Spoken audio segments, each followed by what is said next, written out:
Hello friends, কেমন আছো সবাই? আশা করছি সবাই ভালো আছো। তৃষান মাম্মি ডেলি ব্লগ চ্যানেলে সবাইকে স্বাগত জানিয়ে আজকে একটা নতুন ব্লগ শুরু করলাম। দেখো, আজকে আমি মা, বাবা, বোন, আমার বাবান আর আমরা সবাই মিলে চলে এসেছি মাম্মামের বার্থডে সেলিব্রেশন করতে। কারণ মাম্মামের আজকে বার্থডে, আজকে ওর 4th বার্থডে। তো এই এই বার্থডেটা আমার খুবই মনে থাকে, কারণ আমরা প্রথম হানিমুনে গিয়েছিলাম দীঘাতে। তো আমরা যেদিন ফিরি, মানে আমরা 27 তারিখ ফিরেছিলাম। তো 27 তারিখ মাম্মাম আর কি ডেলিভারি হয়েছিল সেদিনই বৌদি ভাইয়ের। তো আমার খুব মনে থাকে। তো আমি দীঘা থেকে এসেই আবার বেরিয়ে গেছিলাম মাম্মামকে দেখবো বলে। তখনও জানতাম না মাম্মাম হবে কি পাপা হবে, তো জানতাম না।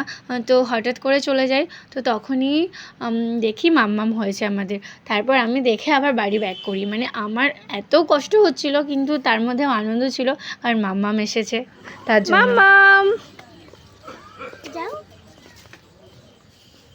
হ্যান্ডশেক করো। হ্যাঁ করো, হ্যাঁ ভাইয়ের সঙ্গে করো হ্যান্ডশেক। আমাদের তো নাচ করে। হ্যাঁ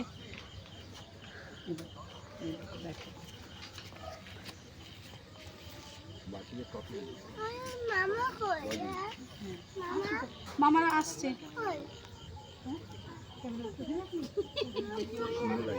না তো তো দিদি এখন হ্যাপি অ্যানিভার্সারি মামা। হ্যাঁ মামা আসছে, মামা আসছে। আরে সাই বাই জানাছে, সাই বাই আমার জন্য অন্য কিছু আনতে আছে, অন্য কিছু। অন্য কিছু? মামা আরে পেন্সিল মামা ওই দেখো বেলুন করতে নেই, কোনো ভূত না, ওরা মজা করছে। ওই দেখ, ওই তুই গোপাল ভাঁড় দেখতে চাস না টিভিতে? দেখ গোপাল ভাঁড় দেখ। দেখো মামামের এখানে সাজানো হয়েছে। তো ওর মোটামুটি কিছু গিফটও চলে এসছে। তো দেখো এখানে ওই যে হ্যাপি বার্থডে লেখা হয়েছে। এই হ্যাপি বার্থডে জায়গায় জানো তো হ্যাপি অ্যানিভার্সারি করে দিয়েছিল ওরা তো জানতো না সেভাবে।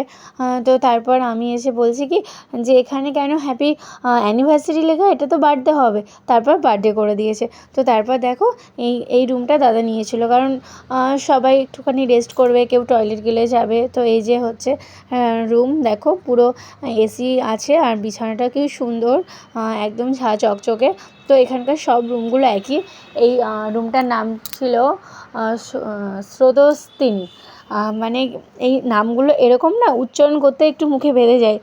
আমরা বাঙালি হলেও শুদ্ধ বাংলা বলতে পারলেও কিছু কিছু জিনিস আছে যেগুলো উচ্চারণ করতে খুবই অসুবিধা হয়। তো এই যে হচ্ছে রুমটা খুব সুন্দর ছিল আর কি, খুব ভালো ডেকোরেশন করা ছিল। তো সবাই একটুখানি এই ঘরে এসে রেস্ট করছিল। তো আর এই যে এইদিকে মাম্মাম, পাপা আর আমার বোন তিনজনে হচ্ছে নাচানাচি করছিল।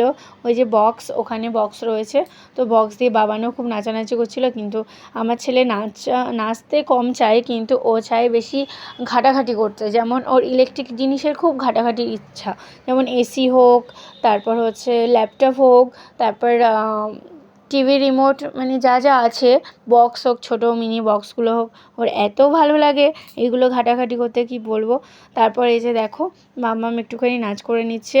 বার্থডে গার্ল, আজকে ওর বার্থডে, 4th বার্থডে। তো এই যে গিফটও চলে আসছে, মাঝে মাঝে অনেক গিফটও এসে গেছে দেখো। তারপর দেখো আমরা হচ্ছে মকটেলের এখানে গেলাম। তো ভাবছিলাম যে একটুখানি জিরা ওয়াটার খেয়ে নিই। তো সেইভাবে আমরা খাবো। তো আর কি খাবো, ওই যে খেতে গেলেই বায়না করে ছেলে।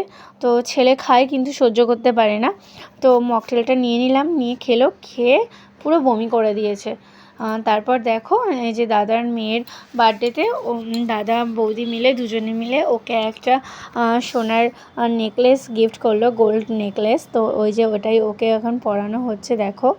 তো জিনিসটা খুব সুন্দর দেখতে হয়েছে, তো খুবই সুন্দর দেখতে।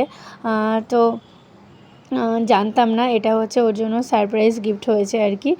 তো খুব সুন্দর দেখতে। মাম্মামের ওর পাপা মাম্মার তরফ থেকেই ফার্স্ট গোল্ড গিফট পেলো ও আর কি। তো তারপর দেখো ও এবার কেক কাটিং করবে। তো ওর দুটো কেক হয়ে গেছে, একটা ওর পাপা মা দিয়েছে, আর একটা হচ্ছে ওর হচ্ছে আঙ্কেলরা দিয়েছে, মানে পাশের আর কি আঙ্কেলরা দিয়েছে। তো এই যে এতগুলো বাচ্চা, তো খুব একটা লোকজন ছিল না, খুব কম কম লোকজন নিয়ে আমরা মানে বার্থডেটা সেলিব্রেশন করা হয়েছে আর কি। তো দু একটা সময় না আমি মানে এতটা মানে হাতে ফোনটা কাঁপছিল, আমি ঠিক করে ভিডিও করতে পারিনি, কোনো রকমে ভিডিওগুলো আর কি করেছি। তো বাবান এই যে দেখো দিদিভাই ফু দিচ্ছে, ও ফু দেওয়ার চেষ্টা করছে। তো আমি পরে ভিডিওটা দেখলাম আর হচ্ছে দেখছি কোনো ছবিতে বাবান মুখের মধ্যে হাওয়া নিয়ে বসে আছে, মানে ফু দেবে এরকম একটা ভাব নিয়ে। তো এই যে হঠাৎ করেই আর কি প্ল্যানটা হয়েছে, হঠাৎ করে আর কি জন্মদিনটা সেলিব্রেশন করা হলো। তৃষানের বাবাও এখানে উপস্থিত নেই, কারণ আমি জানতামই না যে বার্থডে সেলিব্রেশন হবে, আমি সেভাবে প্রিপেয়ার্ড হয়েই যাইনি। তো হঠাৎ করে বৌদি ফোন করে বললো এখানে আসবে, এখানে সেলিব্রেশন করা হবে। আমি বললাম ঠিক আছে, তো ওখানেই যাওয়া হবে। তো এভাবেই আর কি বার্থডেটা সেলিব্রেশন হয়েছে মাম্মামের।